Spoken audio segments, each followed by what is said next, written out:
An H-bomb explosion starts. An explosion. They did eat every herb of the land.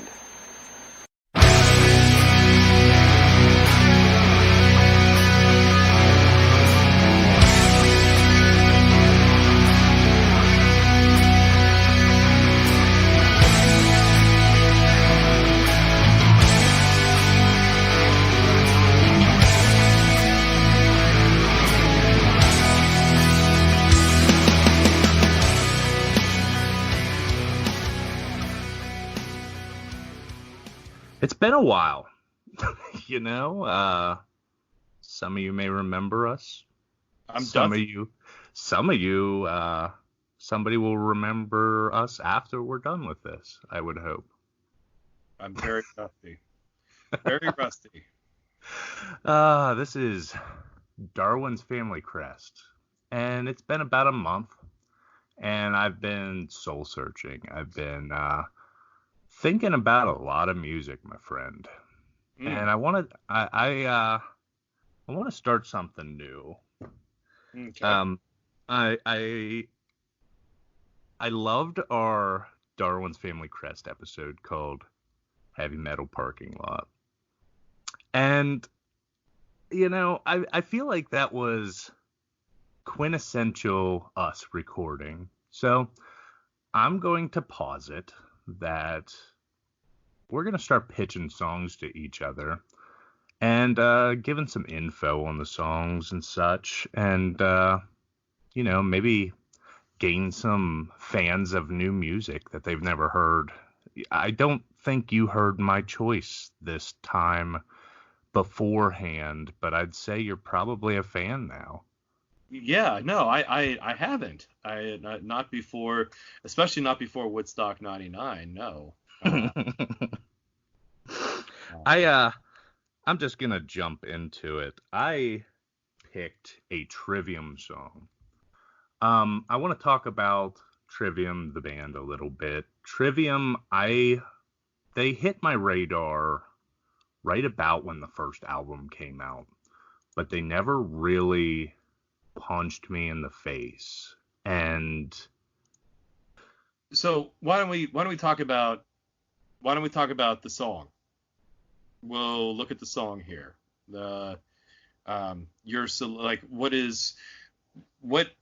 What song has compelled you to do a DFC presents an offshoot of DFC 20 Heavy Metal Parking Lot? So I doubt that it's going to be, at this point, it's not going to be someone that was part of Woodstock 99, because these guys were kids then. Yeah.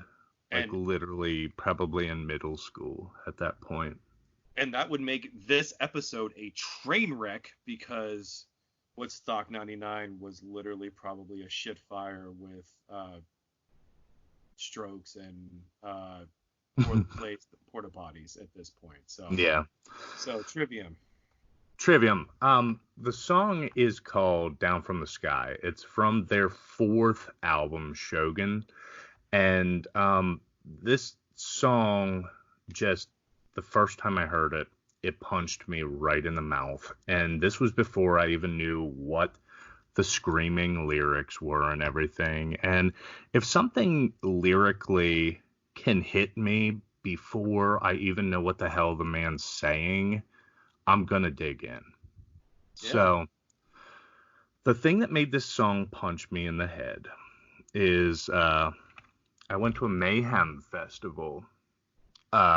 Just any given festival, you know what I mean? It's just, I think Slipknot was headlining it. I think Slayer was on that tour and stuff. I saw on that same tour, that's the same show I rolled my ankle to an In Flames song, which is also future song I want to do on this show. In the pit, I rolled my ankle and somebody stomped it. So that was not very beneficial for my ankle. So me and my friends hobbled up the hill to hear the start of the main stage, which was Trivium. And as I started saying, I knew of Trivium, but it wasn't really the draw for me at that point. Sure. It was 2011, so this song was already out for several years at that point, and I, by all rights, should have heard this song because it was a single. It was on radio, apparently. There's a music video. It was pretty heavily promoted, but I had never heard this song.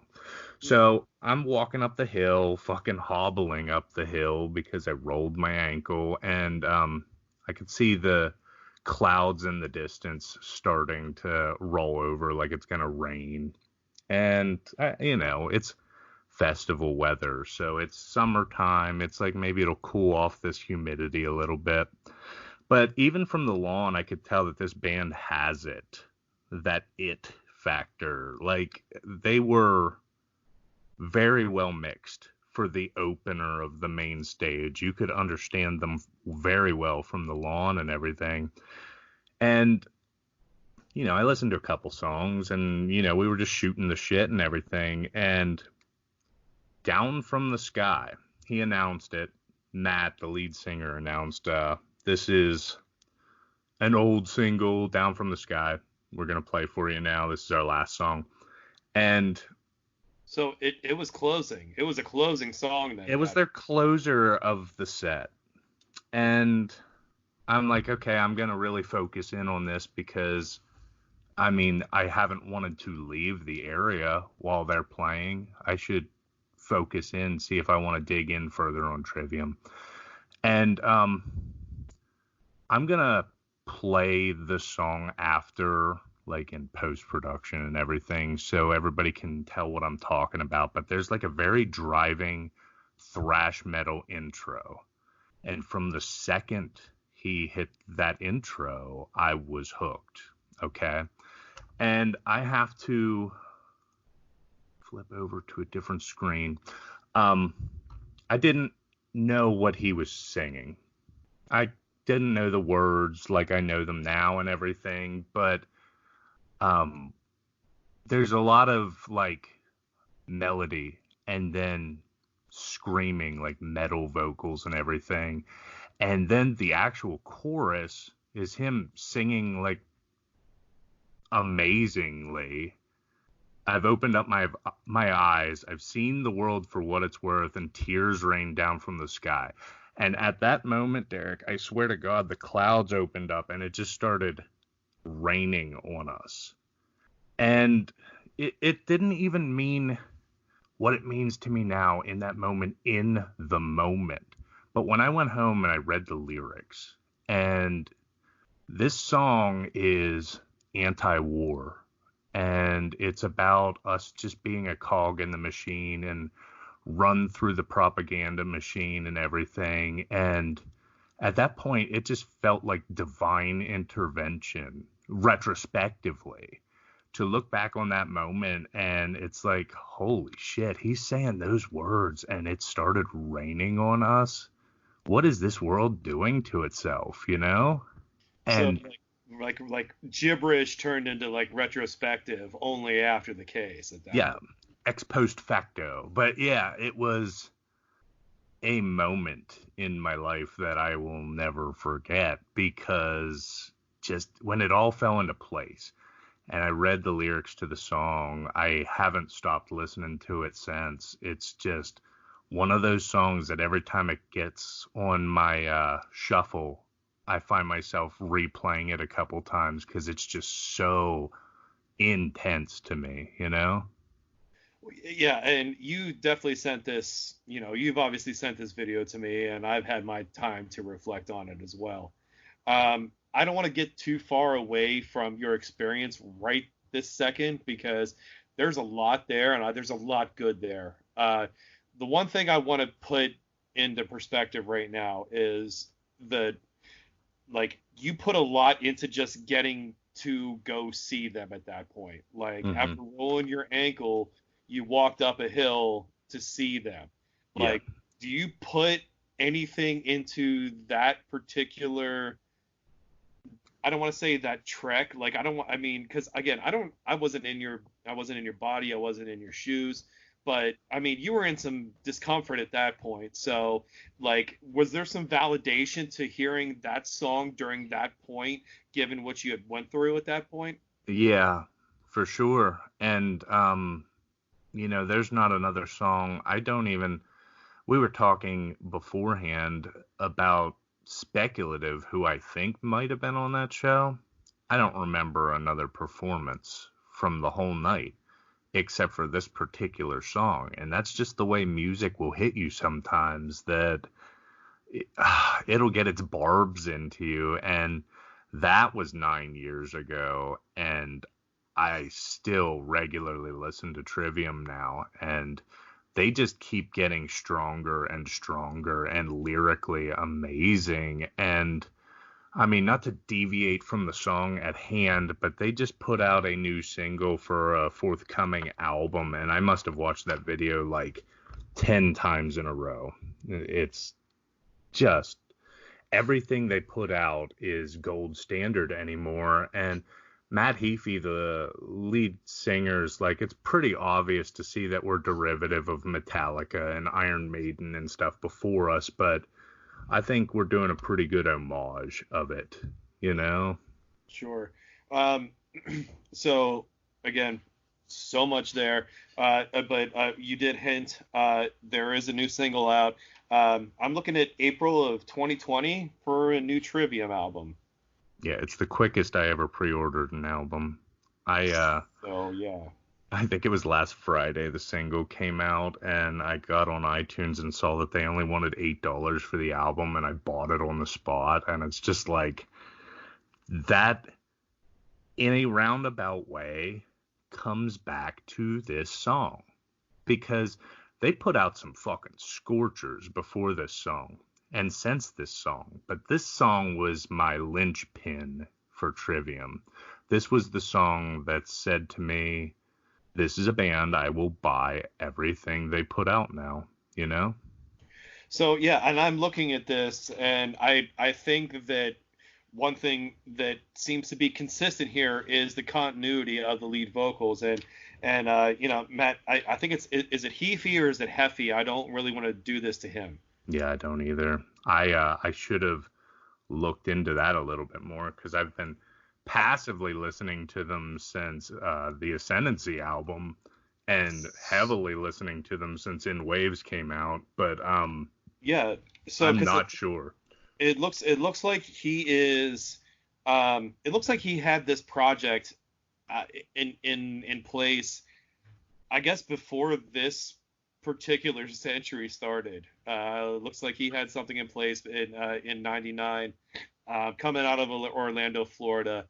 He was a fucking kid, you know? He's a baby. I mean, I don't know too many people listening to this aren't babies in '99 at that point, but yeah, I mean, like, oh my God. And just to dwell on him for a second, he was 19 years old when the fabled DFC fans probably have heard allusions to, which we're going to dig into way, way deeper in this series, the fabled Roadrunner United project. Roadrunner United, for those that don't know, Roadrunner Records took, I think they said 40 of their musicians and started like a gym class. They picked 4 captains, and the captains each had to put out 5 songs, I think. And Heafy was 19 years old when they picked him as one of the captains, just from the weight of the first 2 Trivium albums. And that, to me, that just says how amazing Trivium is, how amazing this man is as a singer, you know? Yeah, you'd have to check the actual date on that collab. But yeah, it was sort of like heavy metal intramural, which is so like novel for this type of format. Like, why doesn't this happen more? Why doesn't why does the lead singer of Lamb of God sing Suicide Silence songs more often? Oh my God. Like what? Like again, not to tangent, but could be an episode at this point. Oh, it will be an episode. The other captains and anybody that knows me, Randy I'm Blythe. no, not No. Randy. Rob Flynn from Machine Head, lead singer, lead guitarist. Yeah, that's right. Matt from Trivium, Joey Jordison from Slipknot, not original. I don't think he was the original drummer, but when they broke through the stratosphere, Joey was the dude. And Dino from Fear Factory, the guy that's big as a house, he pretty much invented blast beats on his 7-string Ibanez, and to be within those other three at his age at the time, just amazing. Yeah, you almost think that it's that's your up and coming draft, but you're in the fantasy draft in a way, like for him at that point. Like it's, I don't know, even just like he's a newcomer to Roadrunner, only got there in 2004. Mm-hmm. And but again, the fact that they were able to keep, I mean, even with the 9 pieces that Trivium's like kind of cycled in and out, it's largely been drums. Like the dirty vocals and the guitar. Corey and Matt have been there since the start, since high school, I think. Yeah, and Paulo has been there since the start too. He's the clean vocals for when they do them. Yeah. So, look, I'm certainly not going to step on your time, but when I heard this song the first time, I wanted to have, even before, because you sent me a voice clip about like the whole captioning of the festival scene, and I wanted to have that. And like when I watched the video almost took me from it, because I almost wanted that ambiguity. I wanted my mind to kind of play racquetball a little bit, just bounce that music off your head, bounce like different, like hit different episodes that are willing to replay in your brain, just different stills, different full life things. And I mean, I got a little bit of that. And again, we haven't done this in a minute, but I've had a little bit of a difficult week, and I'm trying not to drag this into the whole thing, but I think my week sort of impacted how this song impacted me. And when we first talked about this, my first reaction was that my face went numb. Yeah.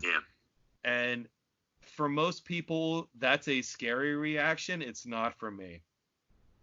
That was my first reaction to you, was numb good or numb bad. Right. Yeah, because I mean, you want to hope I'm not having a stroke, and you want to hope that we could do more than one episode of this, I guess. That was the next thing I said, was time lost is brain lost, my dude. Right. No, I know. And meanwhile, like I've forgotten like 2/3 of the Greek alphabet and how to make Jiffy Pop. But what made sense to me was wanting to listen to the song again. And what I did was I made my brain busy in other ways. So I put the song on and I just made my brain busy. I did other things. I'm pretty sure, weirdly, I think I was either cooking or I was cleaning up the kitchen, something that was comforting, something that I didn't have to think about, where I could just center on the music. And it really, like, it's one of those songs that the music itself, it's very identifiable for a time period. It's you can find Lycan bands, but the tracks are what set the bands apart from the Lycan bands, and you don't find these types of tracks and the stories that people have about these tracks every day. Well, I mean, like, this is apropos to nothing, but Do you think these guys, when they got together and, or like even before they got together, when Matt's covering a Metallica song at his 8th grade talent show, do you think he ever thought that Trivium, when they were as young as they were going to go on a world tour in support of Metallica and Iron Maiden? Like, these fucking guys set the standard for him to do what he's doing, and I think Trivium definitely steps outside of that mold that was initially cast for them because of the aggro lyrics, because of the aggro, just the angry vocals. James never does the screaming in Metallica, so you could say he's playing thrash metal in the vein of Metallica, but Trivium is not Metallica. So even if you don't like Metallica, even if you've never heard Trivium, I implore you to check out this song because read along with the lyrics. It might not mean anything to you unless you're reading along, but at that point, that's when they got their fucking hooks in me. Yeah. Now, I'm not, again, I'd hate to try to get into the mind of someone that's writing for a song that's as driven as as Down from the Sky. Like, I don't want to be in that headspace where I have to recreate the the passion in the studio, and then I don't want to say fake it for the road, but just to have to get back to that headspace to do that at the festivals, Yeah. Not to mention in the rain, not to mention, this isn't, I mean, again, from Florida, where did you see the show? Where was the festival? It was in Burgettstown, right outside of Pittsburgh. Okay. So, all right. So you're talking, I don't know, 8 states away, Yeah. maybe 10, 12, I mean, again, never mind the setup, never mind what else is going on. This is a song you're closing with. Oh, for sure. They still do from time to time. Like I've seen them since, and they ended with Down from the Sky, and I'm just like, yeah, that plays. Albums later, they're still ending with this song, and it's because it's a fucking scorcher, man. And I guess the fortunate piece though is that, again, 3 of the 4 of them were able to stay together. The drum has sort of rotated out. I think I may have had the wrong drummer at the time. I thought I had Nick Augusto for the drummer for that song, but it could be wrong. But again, and we're talking this is a ballad. Like it looks. And this is going to be a fact-checking pod because I don't want to come off stupid like I have in the past with this stuff. Shogun, it looks like, is the last release to feature all 4 original members of the band. So the drummer was Travis Smith. And that tracks for me too, because you could tell that they put everything into this album. It's still my favorite Trivium album. I mean, front to back, this album scorches, man.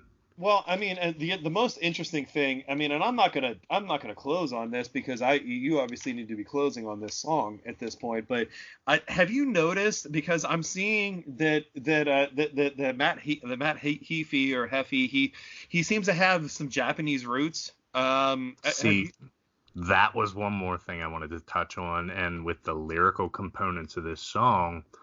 When he's saying stuff like annihilate all those who stand in their way, obliterate, and they'll rain their holocaust down from the sky, he knows. He's family history in Japan. I mean, he knows the cost of war, or dropping fucking bombs from the sky. And it's just that further cemented it for me to know that he has history back home, and it's just, good God, that was definitely another thing for me, Sure.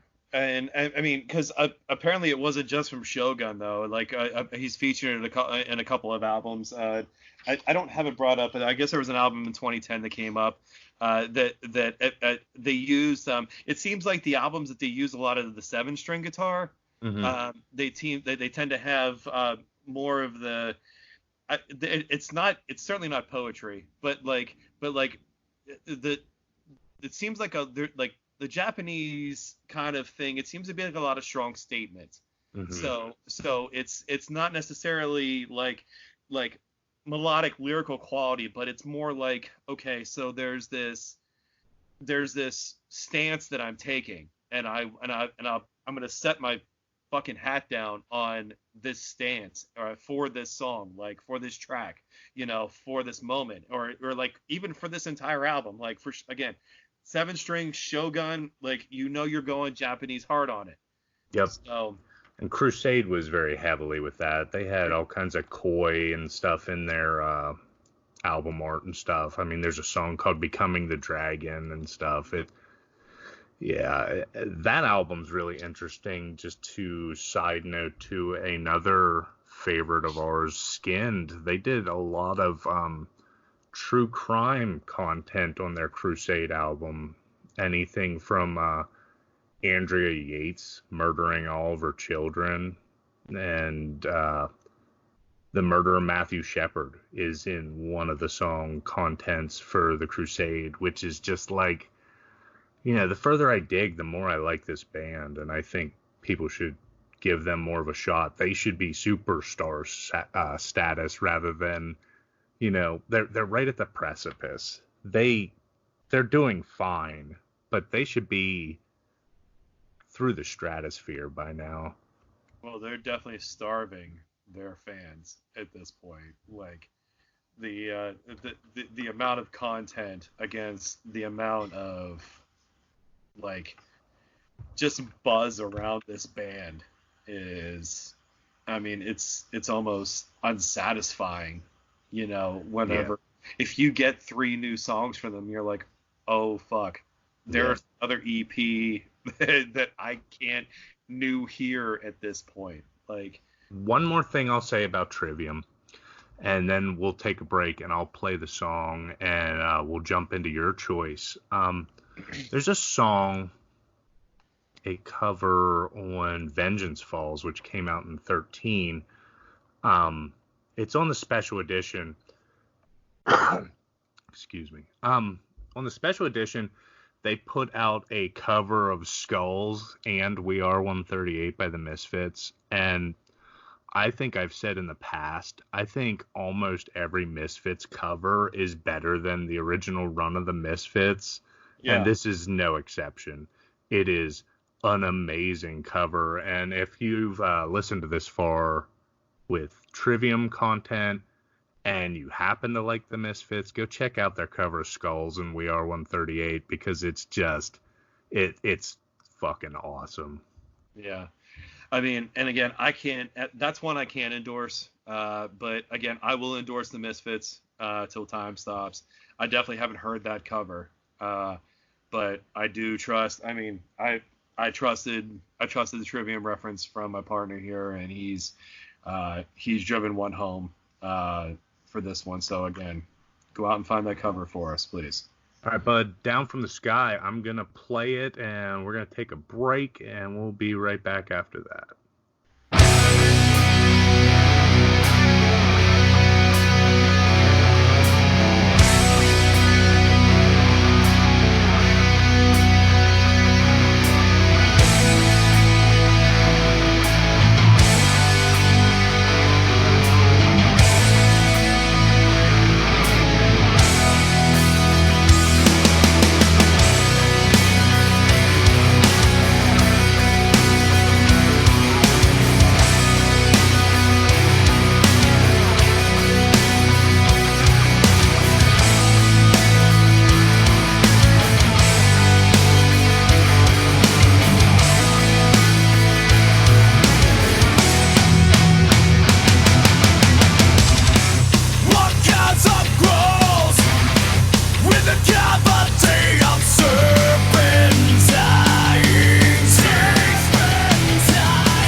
So not to drop off from the Trivium hand job episode that we're doing already at this point, but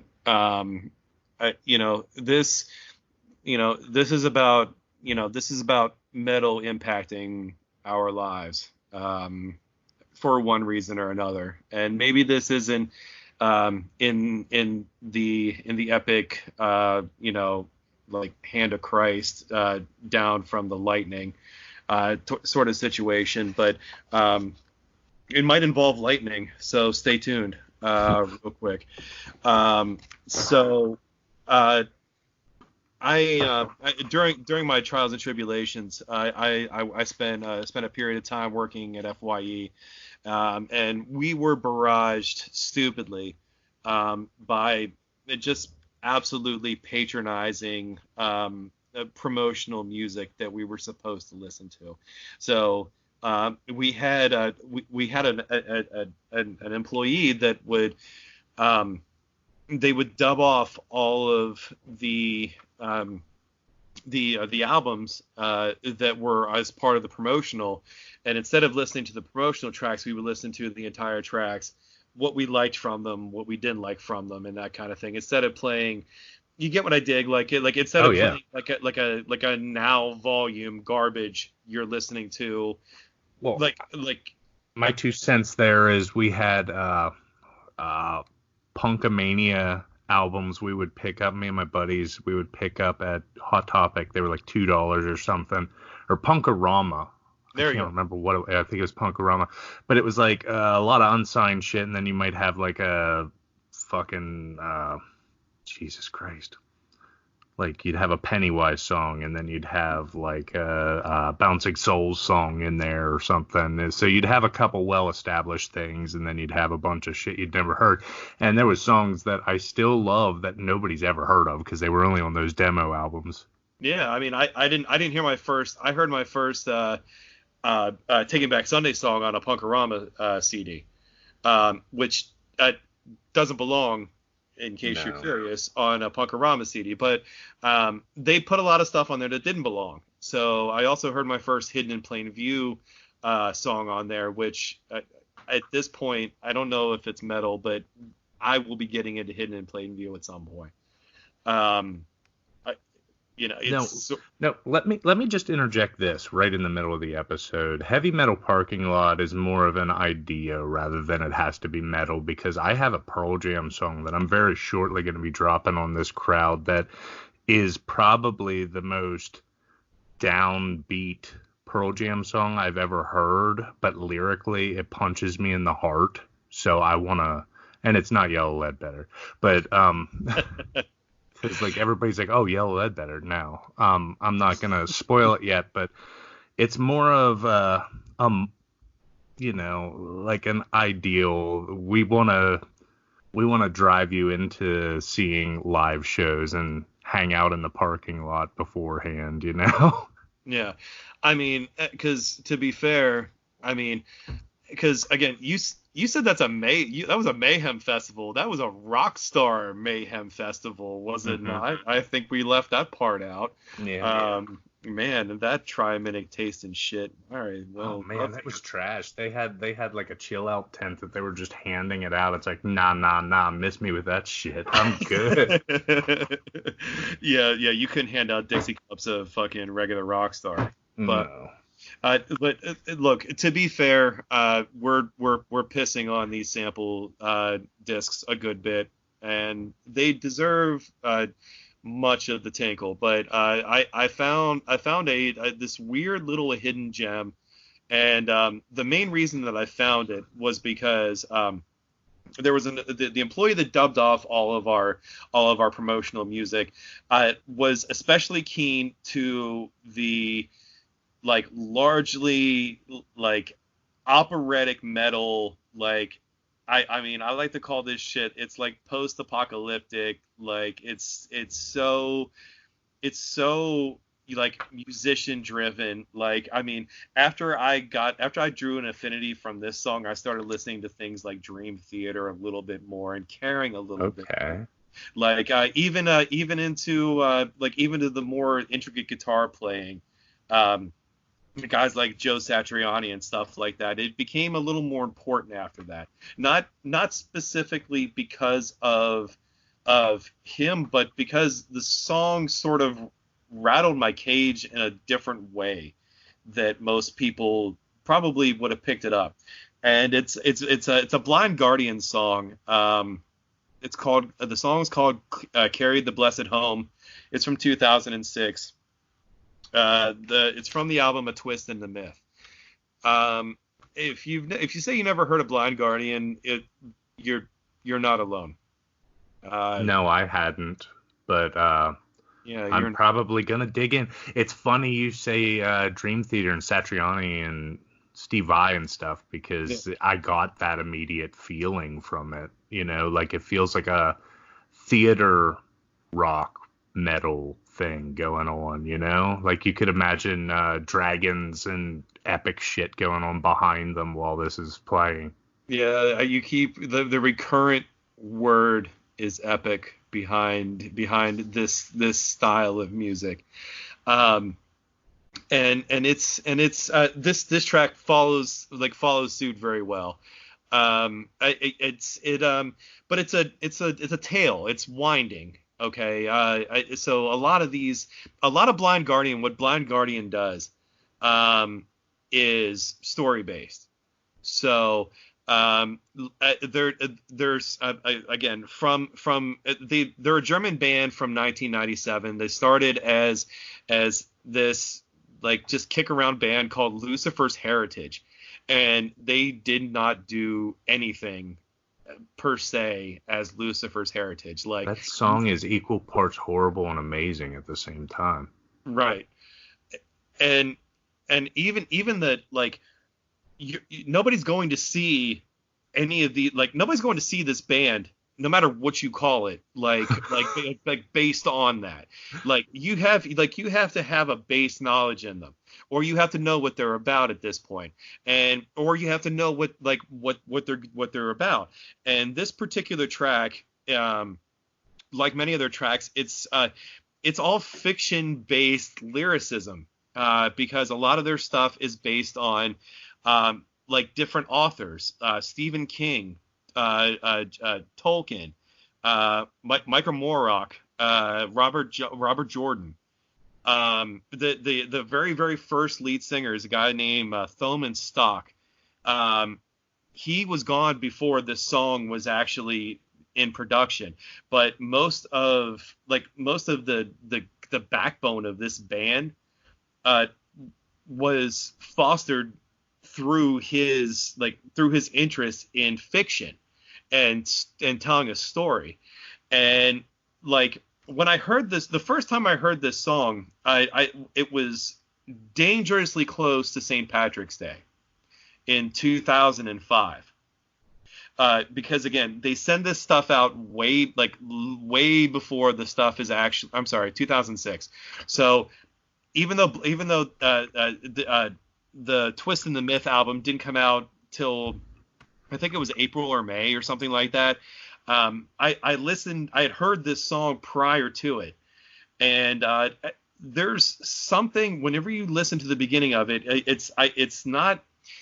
Again, it doesn't start with a bagpipe or anything like that, but there's definitely there's a string instrument that brings it in, and there's just this Stein swilling kind of like just like funny Irish brogue that brings this song in, like, and like I get this is it's a spoken word for the first first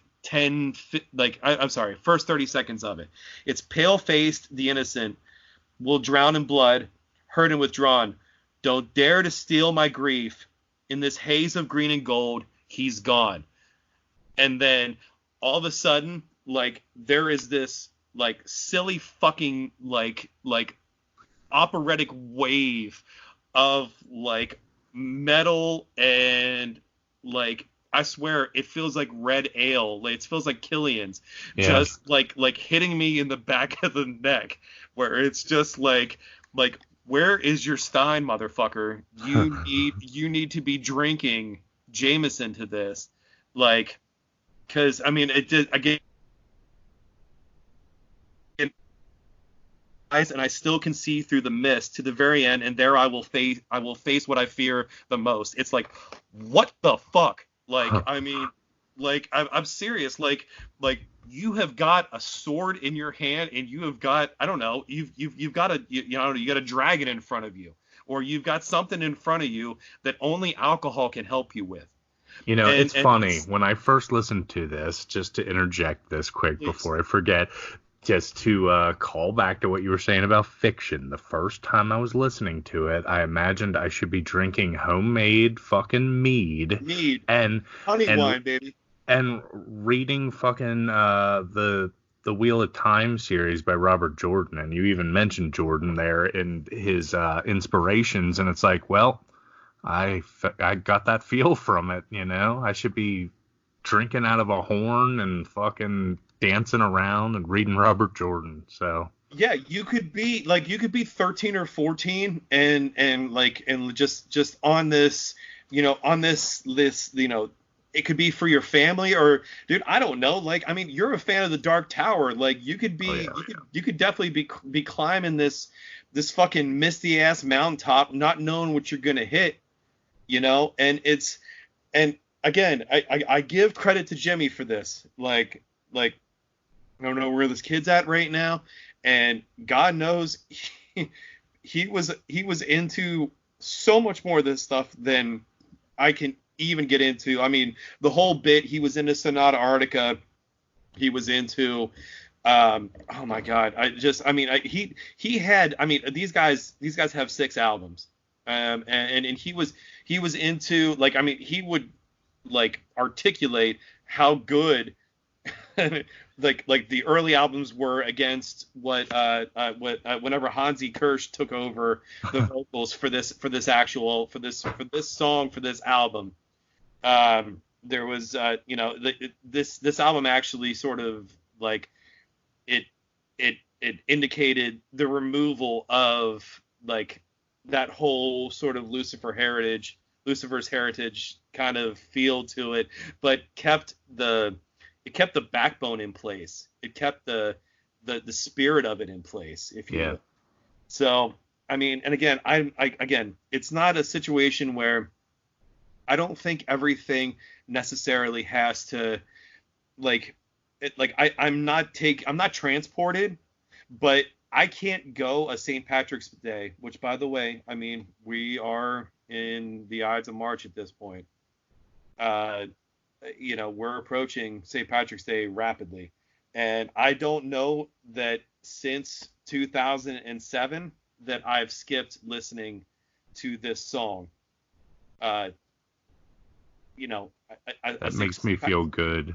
That I don't know how to quantify what you just said, but that makes me feel good. It's become part of your mythos at this point. That makes me happy.